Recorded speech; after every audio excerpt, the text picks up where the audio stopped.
So, finally Apple dah pun sahkan tarikh pelancaran untuk WWDC 2024 pada 10 Jun ni yang akan memperkenalkan semua software baru pada Apple devices, misalnya macam iOS 18, iPadOS, watchOS, tvOS, and then visionOS pun ada, macam-macam lagi, dan mungkin juga akan ada produk baru yang akan dilancarkan masa event tu nanti.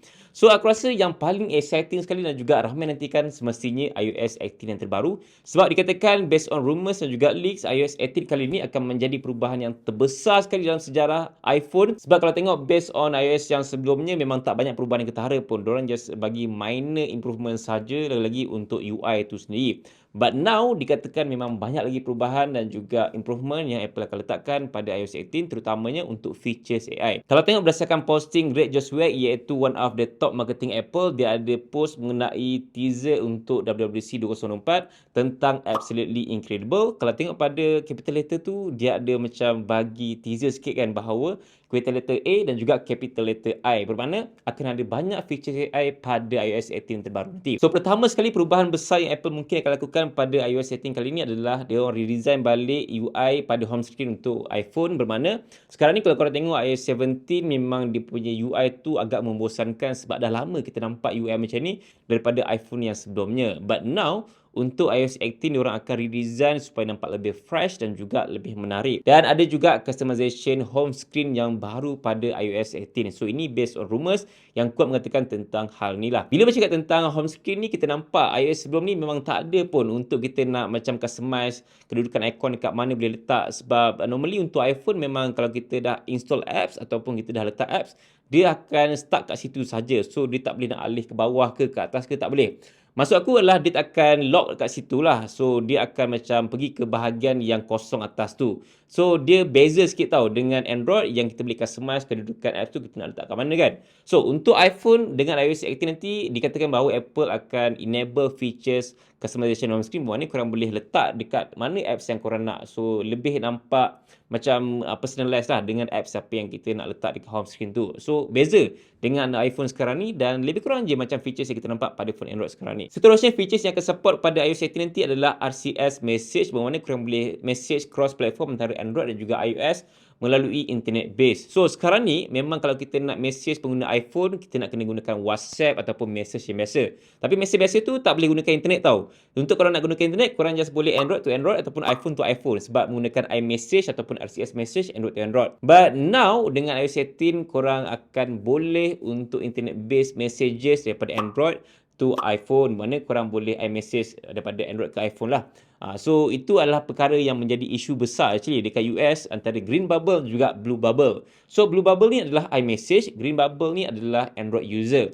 So, sebagai contoh macam kalau satu group dekat college, kebanyakannya menggunakan iPhone dan diorang kebanyakannya menggunakan iMessage. So, iMessage adalah internet based. So, dalam tu dia punya features lebih kurang je macam WhatsApp tau. Diorang ada group, ada features emoji, ada features untuk stiker dan macam-macam lagi. So, bila pengguna Android ni, dia tak ada semua features macam iMessage tu, diorang rasa macam terpinggir sikit lah. Sebab susah nak involve into the conversation dalam group tu tau. Sebab Android memang tak ada iMessage pun. So, that's why another solution adalah diorang kena gunakan group WhatsApp, which is mungkin tak ramai sangat yang gunakan group WhatsApp sebab dekat US sana diorang lebih banyak gunakan iMessage. So, bila isu ni jadi isu yang besar dekat sana, that's why ada juga yang push untuk Apple enable features RCS messages supaya pengguna Android boleh juga internet based message pengguna iMessage ni. Untuk mudah korang faham macam ni lah, dekat Malaysia kita memang majoriti gunakan WhatsApp kan, dan dia memang internet based. Dan kalau kita nak check orang yang gunakan iPhone, kita boleh gunakan eksklusif apps dia iaitu iMessage. Itu antara iPhone dan juga iPhone. Tapi daripada Android ke iPhone,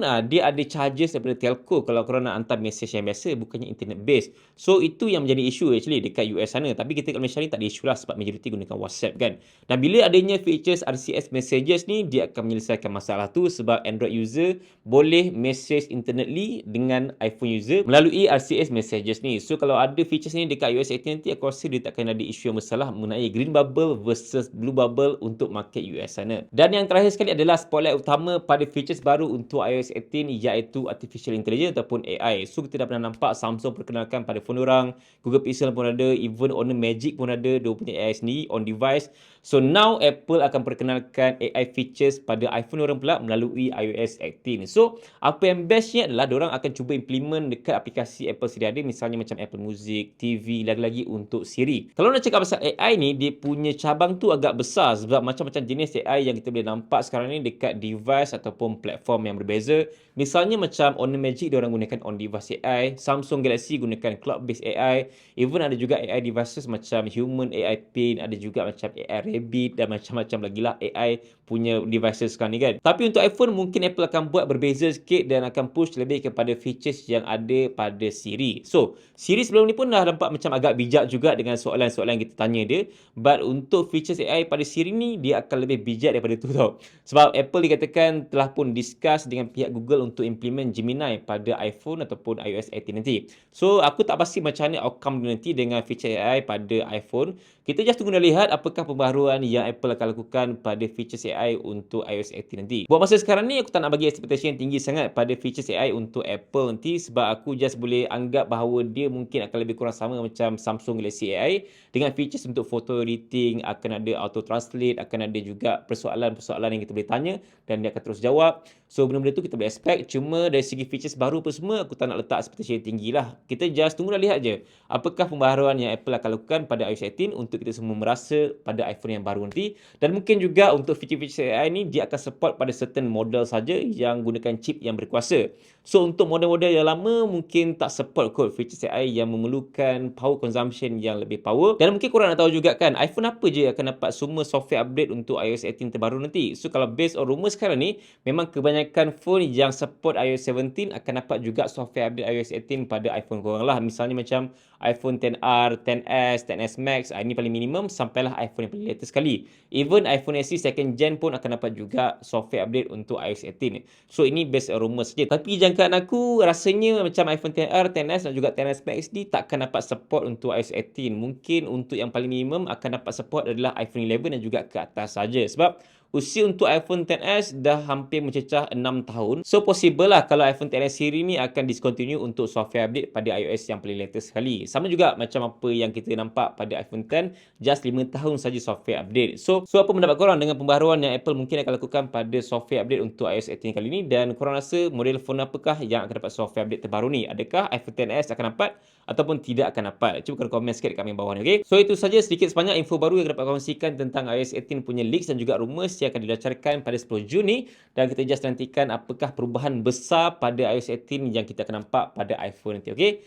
Terima kasih kerana menonton. Sampai jumpa lagi. Assalamualaikum. Bye.